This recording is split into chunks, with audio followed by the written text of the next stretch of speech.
O governo federal lança hoje o Voa Brasil, esse programa que vai oferecer passagens aéreas a R$200. Janaína Camelo já está conectada conosco para explicar como vai funcionar essa primeira fase do programa. Bem-vinda, Janaína. Boa tarde, Evandro. Boa tarde a todos que nos assistem. Exatamente, a primeira fase, do programa Voa Brasil, que está sendo lançado aí hoje pelo governo federal. E nessa primeira fase, quem serão beneficiados serão os aposentados do INSS. E são todos os aposentados, independentemente aí da faixa de renda. Mas há um critério. Eles não podem ter voado de avião nos últimos 12 meses, no último ano. Esse é o único critério aí para participar desse programa. Então, serão oferecidas passagens de até R$200 o trecho, valor de até R$200, segundo o governo federal. Nessa primeira fase, inicialmente, estarão disponíveis 3 milhões de passagens, inicialmente porque a expectativa do governo é atrair 23 milhões de aposentados aí que queiram comprar passagens no programa Voa Brasil nessa primeira fase. Então, segundo o Ministério de Portos e Aeroportos, o objetivo aí é o Ministério de Portos e Aeroportos quem está lançando esse programa pelo governo federal, O objetivo do programa é criar uma nova demanda aí de um público que atualmente não tem voado de avião. Também, segundo o governo, esse é o maior programa de inclusão social do transporte aéreo no Brasil e que vai permitir tornar o transporte aéreo aí mais acessível e mais democrático. Essas primeiras 3 milhões de passagens já estarão disponíveis a partir de hoje, a partir desta quarta-feira. Para acessar, o governo federal lançou um site, criou um site dentro da plataforma gov.br. Então, quem quiser comprar uma passagem nesse valor, que atenda aí aos critérios desse programa, então deve acessar o gov.br. Nesse site, ele será redirecionado para os sites das companhias aéreas. Então, esse programa está sendo lançado agora aqui no Ministério dos Portos e Aeroportos, onde eu estou. Esse programa está sendo lançado no evento que está acontecendo no auditório aqui do Ministério. Quem acabou de falar foi o secretário nacional de Aviação Civil do Ministério, que é o Tomé Franco, detalhando esse programa. E logo depois, quem vai falar com a imprensa é o ministro Silvio Costa Filho, e ele vai aí dar mais informações sobre o Voa Brasil e os próximos passos aí desse programa. Evandro, é com você.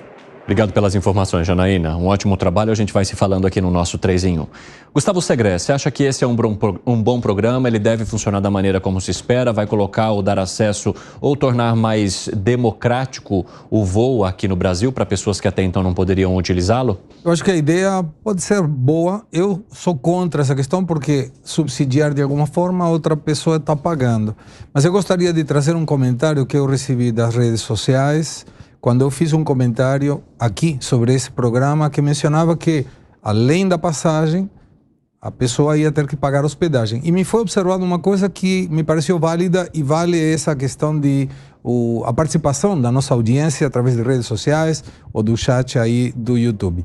Que tem a ver com que ele me mencionava, eu não lembro o nome da pessoa e me desculpo por isso, que muitas pessoas que vão conseguir viajar foram migrando da sua cidade, sobretudo no Nordeste, para o Sul e Sudeste, e que têm parentes que eles não precisariam hospedagem. Então, essa minha afirmação a respeito de que não era somente a passagem, sino que teria que arcar com o hotel, em alguns casos não aplicaria. Então, vale esse comentário.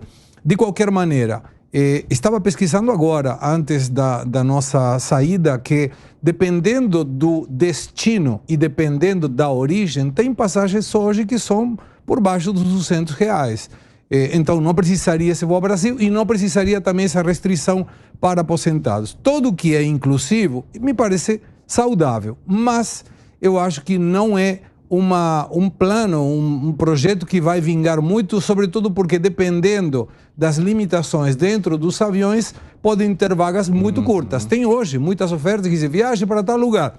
Está em horários das 2 da manhã, saindo de Viracopos ou indo para sei lá onde e 1 ou 2 vagas por voo. Então, me parece que mais uma tentativa de mostrar, estamos tentando que todo mundo consiga voar, mas depois na prática, não estou dizendo que não vai funcionar, gostaria de ver se realmente funciona. A gente precisa entender como é que será a operação disso, né? Porque o governo federal ele não vai oferecer um subsídio para as companhias aéreas poderem reduzir esse preço. Na verdade, ele vai reunir numa plataforma passagens aéreas que já custariam até R$200 e para destinos que custariam R$200. Só que o governo sequer vai ter controle sobre a relação comercial dessas empresas com os seus clientes. Então, se a empresa quiser fazer algum tipo de mudança na tarifa, ela terá liberdade para isso. As empresas ainda controlarão os preços de suas passagens. A diferença é que esses tickets que já estariam disponíveis ou de assentos que não seriam ocupados e que a empresa queira oferecer por um valor de até R$200, estaria numa plataforma em que se reúne todos esses tickets e aí as pessoas teriam acesso estando dentro desse grupo que nesse momento foi delimitado pelo governo federal, que é o de aposentados pelo INSS. Piperno. Eu acho que o projeto ele não pode ser encarado como uma iniciativa muito ambiciosa, mas ele pode ser bom para todo mundo.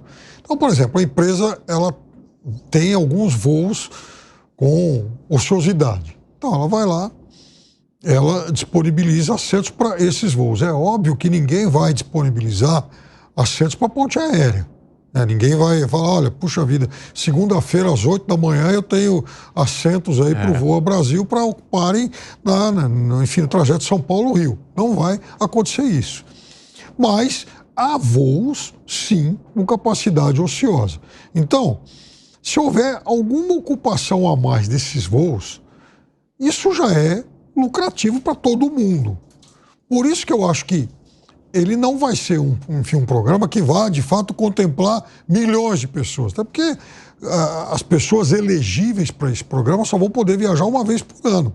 Não é assim toda hora. São aposentados do INSS que não tenham viajado no último ano. Isso, exatamente, cada 12 meses. Então, eu já vi, por exemplo, inclusive estudantes reclamando, por que não, gente? Porque aí também é aquela coisa de liberou o Brasil. Que eu acho que uma segunda fase traria ou incluiria os estudantes que hoje têm o ProUni, né? Que foi a ideia lançada o ano passado pelo Márcio França.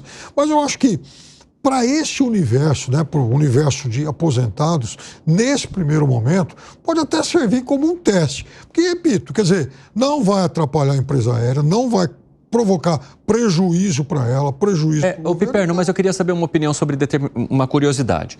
Por que o governo federal entra nessa história se ele não entrará com subsídio nem nenhum tipo de participação? Ou seja, ele vai oferecer uma plataforma que reúne, coloca algumas regras como a possibilidade apenas de aposentados que não viajaram no último ano terem acesso a essas passagens, mas para que entrar no meio dessa história, no teu ponto de vista? Eu acho que é até bom que, enfim, o governo, até uma forma de fazer com que se informe uma parte da população que é possível. Enfim, o Segre acabou de falar que há voos que a pessoa pode comprar por esse preço e às vezes nem sabe, às vezes nem vai atrás. Então, tendo uma plataforma, agora existe. Um cidadão já sabe que se ele quiser, ele tem acesso a isso. Porque tem gente que também não tem essa informação. Fala, Segre, eu já passo para você, Gani. Sim, desculpa interromper, mas tem a ver com o que o Piperno estava falando. Tem hoje, por exemplo, aqueles que trabalham nas companhias aéreas que eles têm benefícios. Taxa de embarque, valores muito baixos. É denominado stand-by. São aqueles que são beneficiários desses programas. São pessoas que trabalham nas companhias aéreas e algumas vezes os familiares. Mas esse stand-by, e diz stand-by no bilhete, eles viajam somente se tem lugar no voo. Isso. Então a pergunta é, por que alguma companhia, vamos supor que vai vender um passagem de R$200 em novembro, mas até lá ela pode ter vendido essa passagem, poderia ter vendido por um valor maior que essa. A dúvida é, será que vai ter o embarque assegurado? Eu não sei, mas se tiver o embarque assegurado e ele não vai, o governo não vai dar um benefício, qual seria a motivação dele ter que utilizar essa cota de uma viagem por ano, se ele pode hoje comprar a passagem para esse lugar pagando os mesmos R$200? O que o governo federal está propondo é um contador de passagens para fiscalizar de alguma forma a quantidade e a participação de empresas na oferta de passagens a R$200 para esse público específico. Isso poderia garantir que essas pessoas de fato tenham acesso a voos por esse preço, mas a atuação do governo federal iria até aí. Eu acredito que ele não poderia garantir, por exemplo, caso é que aí tem que haver uma relação de confiança entre a companhia e a pessoa que compra, né? Quando o governo dá subsídios para companhias aéreas porque eles estão passando uma crise e tal. Não seja que eu te dou o subsídio, mas você me libera passagens para isso. É uma contrapartida meio sinistra se isso acontecer. Fala, Gani. Olha só, é algo que já acontece, para falar a verdade. Então o governo entra nessa história para tentar resolver uma questão de mercado que é de interesse das empresas. Não precisaria o governo entrar nisso. Então eu vejo que o governo está entrando porque ele quer capitalizar politicamente com um discurso de que, olha, estamos oferecendo passagens aéreas para os mais pobres, cuidamos dos pobres, há um cálculo político aí. E por que eu falo que isso já ocorre, Evandro? Quando a gente pensa num avião, a pior coisa que tem para uma companhia aérea é o avião parado, o Segrest sabe muito bem disso. Então, muitas vezes, vale a pena voar com pouca gente e ter prejuízo do que deixar o avião em solo. E aí, tem um conceito de microeconomia que é estratégia de discriminação de preços. Qual que é o problema de uma companhia aérea? Você basicamente tem dois públicos. Você tem um público que são altos executivos ou executivos que eles não planejam a viagem com antecedência porque a empresa é diferente, né? Ela não está ali, ele não está indo de férias, ele está indo a trabalho. Então é aquela compra do dia. em cima da hora e vai pagar muito. O problema é que se a companhia aérea oferecer passagens por esse preço elevadíssimos que as empresas conseguem pagar, vai ter lugar vazio no voo, né? Porque estudante, aposentado, pessoas em geral de classe média não vão conseguir voar. Se ela cobra um preço mais barato, ela lota o avião de fato, mas ela deixa dinheiro na mesa. Por quê? Porque tem executivos que poderiam pagar. Então, a empresa aérea, ela já trabalha com estratégias de discriminação de preço. Exemplo, se você comprar com antecedência, você paga mais barato. Sim. Quem é que compra com antecedência? Estudantes, aposentados, que têm mais tempo, que planejam... Ou quem vai viajar de férias. Ou quem vai viajar de férias. Quem é que compra em cima da hora? Empresa para os seus executivos. Ou pequenas modificações, mas bem pequenas, que justifiquem você cobrar um preço ligeiramente maior. Então, por exemplo, aquele assento onde você pode, esticar a perna ainda na classe econômica, um assento com um pouquinho mais de espaço, na janela, marcação, embarque prioritário. Então, as empresas já oferecem, visando ao lucro delas, tá? Então, elas já oferecem essa solução. Então, eu vejo que o governo entrar nessa história é inócuo. Inócuo para resolver um problema que as empresas já resolvem. Mas, do ponto de vista político, para capitalizar, faz sentido para o governo.